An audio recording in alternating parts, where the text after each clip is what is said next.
Video start करने से पहले आप लोगों से एक छोटी सी रिक्वेस्ट, अगर आप लोग ने अगर मेरे चैनल को अगर सब्सक्राइब अगर नहीं किया है तो प्लीज आप लोग सब्सक्राइब कर लो यार। हम लोग जो है वो 1000 सब्सक्राइबर के हम लोग बहुत ज्यादा करीब हैं, तो प्लीज आप लोग सब्सक्राइब कर लो। So hello guys and welcome to another blog. ये वाली बाइक है बजाज V15 और इस वाले बाइक का ये जो फ्यूल मीटर है ना, ये बहुत ही ज्यादा बेकार फ्यूल मीटर है। मतलब बाइक के टैंक में कितना पेट्रोल होता है ना, और ये कितना बताता है उसमें जमीन आसमान का उसमें डिफरेंस होता है। मतलब अगर बाइक में अगर पेट्रोल होगा 6 लीटर, ये बताएगा भाई साहब 10 लीटर।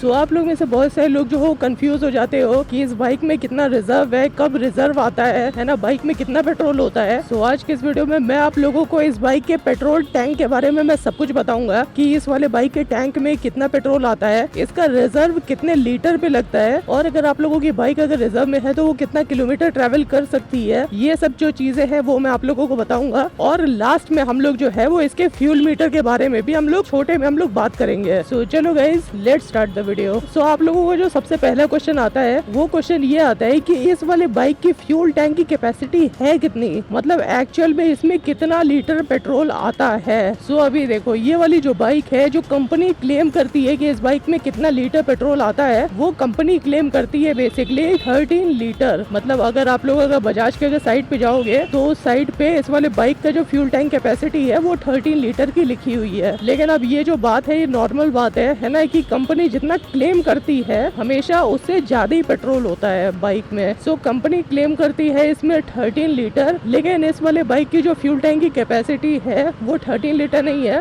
वो है 14.5 लीटर। आप लोग लगभग 15 लीटर आप लोग पकड़ के चलो कि इस वाले बाइक में टोटल मिला के रिजर्व और मेन फ्यूल मिला के 15 लीटर इस वाले बाइक के टैंक में जो है वो पेट्रोल आ जाता है। सो अगर आप लोग अगर अपनी बाइक को अगर फुल कराओगे है ना, तो इस वाले बाइक में 15 लीटर पेट्रोल आ जाएगा। तो इसी हिसाब से आप लोग पैसा लेके जाना है कि वहाँ पर जाके कम ना पड़ जाए। 15 लीटर पेट्रोल मतलब 1500 रुपए की फुल टंकी है ना, इस समय 100 रुपए लीटर इस समय चल रहा है ना। सो अभी ये तो हो गया आप लोगों का पहला क्वेश्चन। अभी हम लोग चलते हैं आप लोगों के दूसरे क्वेश्चन भी। जो दूसरा क्वेश्चन है जो आप लोग मेरे से अक्सर पूछते हो, वो क्वेश्चन आप लोगों का ये रहता है कि इस वाले बाइक में रिजर्व फ्यूल कितना आता है ना, मतलब इस वाले बाइक की रिजर्व फ्यूल की कैपेसिटी कितनी है। अब अगर नॉर्मली अगर देखो तो इस वाले बाइक में ना बेसिकली दो टाइप का रिजर्व आता है कि जब इस वाले बाइक का ये जो फ्यूल मीटर है ये रेड पे आ जाता है कि भैया बाइक में जो है वो पेट्रोल कम है। और अभी जो दूसरा रिजर्व इस बाइक में आता है कि जब ये वाली बाइक जो है, जब तक इसका नॉब को आप लोग रिजर्व में ना डालो बाइक जो है वो स्टार्ट नहीं होती है ना, ये दूसरा रिजर्व आता है। तो जो पहला रिजर्व आता है बाइक में, जब इस वाले बाइक का जब कांटा रेड होता है उसकी तो कोई भी उसकी क्रेडिबिलिटी है ही नहीं, क्योंकि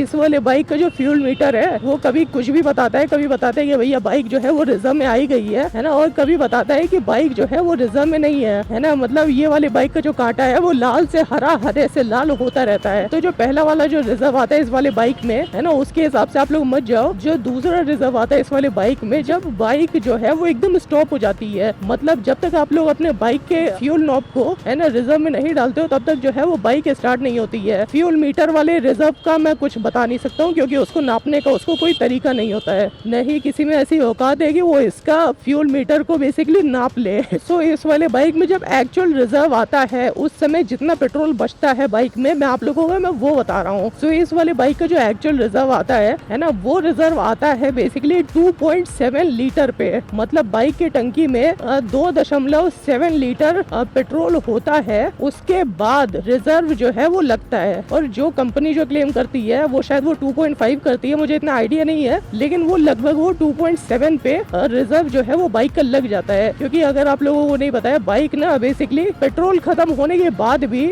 मतलब थोड़ा सा पेट्रोल जो है वो बाइक बचा लेती है, क्योंकि अगर किसी को अगर इमरजेंसी में अगर जरूरत पड़े, मतलब वो कहीं पर वो बाइक अपनी लेके जा सके, हल्का सा पेट्रोल पंप तक तो लेके जा ही सके। सो इस वाले बाइक का जो रिजर्व लगता है वो लगता है बेसिकली 2.7 लीटर पे, और 0.2 लीटर जो होता है ना, वो काइंड ऑफ बाइक जो है वो बचा लेती है इमरजेंसी में। सो ये है बेसिकली इसके रिजर्व फ्यूल की कैलकुलेशन। अब जो तीसरा क्वेश्चन आता है आप लोगों का वो बेसिकली ये आता है कि बाइक रिजर्व फ्यूल में कितना दूर तक जा सकती है, मतलब कितना वो ट्रैवल कर सकती है। सो अभी ये जो चीज है ना, ये आप लोगों की बाइक के माइलेज पे डिपेंड करता है कि आप लोगों की बाइक कैसा माइलेज दे रही है ना। अगर आप लोगों की बाइक का अगर माइलेज अगर ठीक ठाक आ रहा है ना, जैसे मेरे बाइक का आता है जैसे 50 किलोमीटर हो गया या 60 किलोमीटर हो गया, अगर ऐसे अगर आ रहा है, तब आप लोगों की बाइक 2.5 लीटर के हिसाब से 100-120 120 किलोमीटर जो है वो आप लोग ट्रैवल कर सकते हो अपने बाइक में रिजर्व फ्यूल के साथ। अभी मैं सुपर इमरजेंसी अभी मैं नहीं जोड़ रहा हूँ, अभी ये मैं सिर्फ रिजर्व फ्यूल अभी जोड़ रहा हूँ, है ना। अगर सुपर इमरजेंसी को अगर मिला लो तो वो लगभग 1-2 किलोमीटर से ज्यादा नहीं होता है ना। तो आप लोग ऐसे ही आप लोग मान लो कि 121 किलोमीटर आप लोग जो है वो जा सकते हो, है ना। लेकिन अब ऑब्वियसली अब खाली तेल में अब क्यों चलाना भाई बाइक को।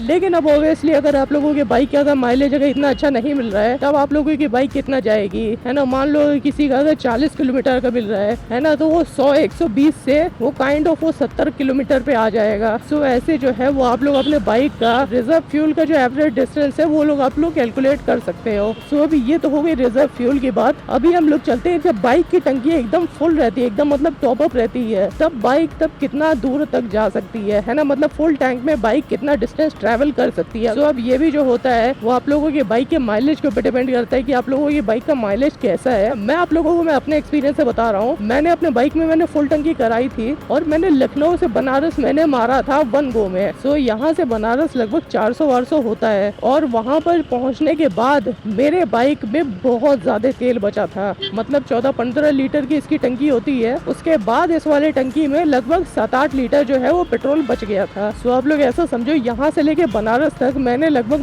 7-6 लीटर में मैंने कर दिया था। तो उस हिसाब से आप लोग देख सकते हो उस समय जो है वो मेरे बाइक का माइलेज उतना नहीं मिल पा रहा था, है ना। मेरे को लगभग वही मिल रहा था यार 45-40 ऐसे ही मिल रहा होगा। लेकिन 6-7 लीटर में मैं लखनऊ से बनारस में चला गया था, है ना, जो कि मतलब काफी सही है। सो मेरे इस पर्टिकुलर बाइक की जो टैंक कैपेसिटी है वो आप लोग लगभग आप लोग 700 किलोमीटर की आप लोग मान सकते हो। चलो 700 भी मत मानो, रिजर्व को मैं हटा दे रहा हूँ, आप लोग 600 आप लोग मान लो कि मेरी बाइक जो है वो 600 किलोमीटर आराम से कर सकती है फुल टैंक में। सो अब ये तो हो गई बजाज V15 की टैंक की बात, पेट्रोल टैंक की बात कि इस वाले बाइक में कितना रिजर्व आता है, इस वाले बाइक की फुल कैपेसिटी कितनी है, डिस्टेंस टू एम्प्टी कितना होता है ना, ये सब चीजें। अभी हम लोग चलते हैं इसके फ्यूल मीटर पे। मैं आप लोगों को मैं बता रहा हूँ अपने एक्सपीरियंस से, इसका जो फ्यूल मीटर है ना बजाज V15 का जो फ्यूल मीटर है ना, ये एकदम गार्बेज फ्यूल मीटर है। मतलब लिटरली ये वाला फ्यूल मीटर इतना खराब बजाज ने बनाया है कि इसकी क्रेडिबिलिटी है ही नहीं। इसका जो पूरा जो सिस्टम है ना, पूरा जो इसका फ्यूल गॉज है पूरा रिग्ड है ना, जिसके वजह से ये जो फ्यूल मीटर है ये कुछ भी बताता है। सो चलो गाइस, पॉलिटेक्निक चौराहा जो है वो आ चुका है, मतलब मेरा घर आ चुका है। तो मैं अभी क्या करता हूँ, मैं जाता हूँ अपने घर पे और आज के इस ब्लॉग को करता हूँ यहीं पर ही खत्म। तो चलो गाइस, आज के लिए बस इतना ही। अगर ये वाली वीडियो अच्छी लगेगी तो नीचे जो लाइक और सब्सक्राइब का जो बटन है उसको दबा देना। और अगर कोई भी सुझाव हो, कोई भी कॉमेंट हो, अगर कुछ भी अगर लिखने का मन कर रहा हो तो नीचे कॉमेंट बॉक्स खुला हुआ, इस पे जाके लिख देना। तो चलो गाइस, मैं भी क्या करता हूँ, मैं जाता हूँ अपने घर पे और आज के इस ब्लॉग को करता हूँ मैं यहीं पर ही खत्म। तो चलो guys, bye bye, see you soon, see you tomorrow. हम मिलते हैं अब आप लोगों से अब कल। तो चलो guys, bye bye, see you soon, see you tomorrow. हम मिलते हैं अब आप लोगों से अब कल।